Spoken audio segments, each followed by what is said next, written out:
Alright, hi YouTube. So this is my second video. I know my first one was only uploaded about 2 days ago, but I had to upload this one because it's something I kind of feel strongly about that I've seen online that kind of always tried to direct people in one direction, but there's so many other ways you could take it, and I'm going to try and go over all those ways. Now, I've already shot this video once, and I'm going to try and do it as fast as I can the second time, because the first time I shot it, it was like 10 minutes long, and I'm pretty sure no one would want to stay through that. So, if this is super half-assed, I'm sorry, you can like totally troll me in the comments for it if you even watch this.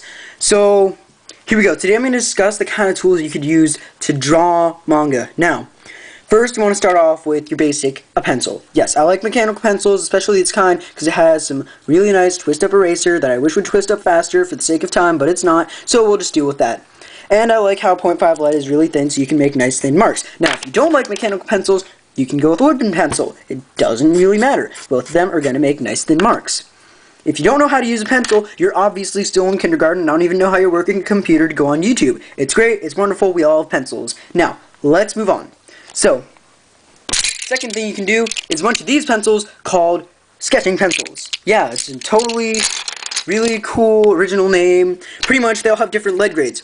What a lead grade is a number of the pencil that'll range from whatever number B to whatever number H. Now, the higher the B number is, it's going to be really dark, but it's not going to hold a point.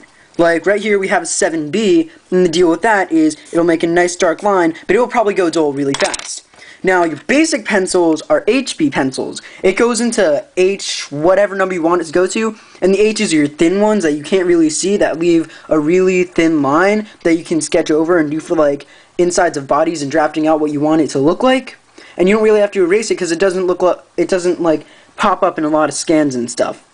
Now, HB is your regular pencils, like your number 2 pencils, because HB is the perfect in between. It holds a consistency between darkness and how much of a point it holds. Unfortunately, though, that doesn't really help us because you still can't really see that on a crappy camera like mine.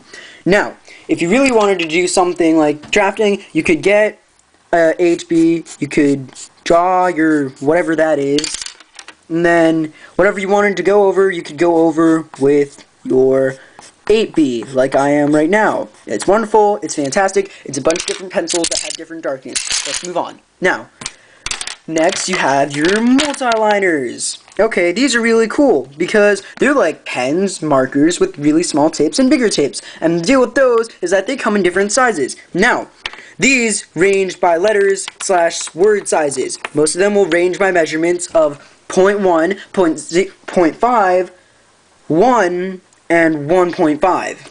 Now, that's in millimeters, and that's its thickness. And a lot of them are going to be really small because you're not going to be doing a lot of big, thick drawings. These, though, happen to range by small, fine, medium, and bold. I'm not going to open them right now because it takes too long, but the small is like a 0.1. The fine is about 0.5.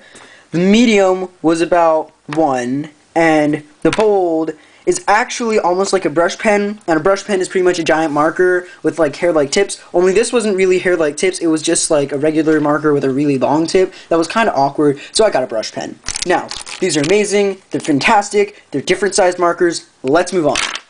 If you want to get really professional, you can go ink bottle and dip nib pen. Now, there's so many different kinds. I have them all stuck up here on a magnet. For the sake of time, though, I'm only going to talk about the G-pen nib. It's magical. You can get a bunch of different lines with it, thick or thin, depending on how much pressure you get. Now, the deal with these dip nibs is that you just open up your ink, and then you dip it in, and then you can go over and you can draw with it and make your lines and whatever. Most people like to use that for manga because that's usually what they use for manga. You can also use multi-liners and stuff if you're a professional, but most people just like that. Now, this is the nib. There are a lot of different nibs. They're small. You put them on a holder. The holder and nib is separate, and you have to buy the ink separate. It's wonderful. It's amazing. It's almost like a pen made out of a feather and a bottle of ink. Let's move on. Now, another thing is the brush pen. This is fantastic too, but it's mainly used by manga artists to fill in large black spots that you really don't feel like going over with a small, thin nib pen. See, it just leaves you big black areas. It's wonderful. It's fantastic. It's a marker with hair-like tips that you can use. So, moving on from that, that's about it really, I'm pretty sure. Yeah, that's it. So, I'll go in more detail with all these specific tools and how to use them in other videos. Right now, though, I really kind of want to take this for the sake of time because it's already 5 minutes, and I am hoping if anyone's still watching this that they didn't fall asleep and that they didn't dislike it for the sake of time and how half-assed it is. Like I said, if you're super disappointed with the way I did this, I'm sorry, troll me in the comments, whatever. But hopefully that helps you know that there are a bunch of different directions you can go in. So, overview of everything and prices. Pencil, if you don't know the prices for these, that's really sad. Sketching pencils, these are going to be around $10 to $15. Multi-liners, those are going to be $10 to $20 bucks. Ink and dip pens, the nibs, the little metal part, that's going to be about $10 for a 10-pack, $5 for a 3-pack. Holders are going to be $3 to $5. Ink is going to be $10 to 15 bucks. Brush pen, these are going to be about $3 to 10 bucks, whatever, depending on the quality you get. So that's about it. Hopefully you don't totally hate me for this video. Thank you. Like I said, I will put better versions of each individual way to use each individual tools later.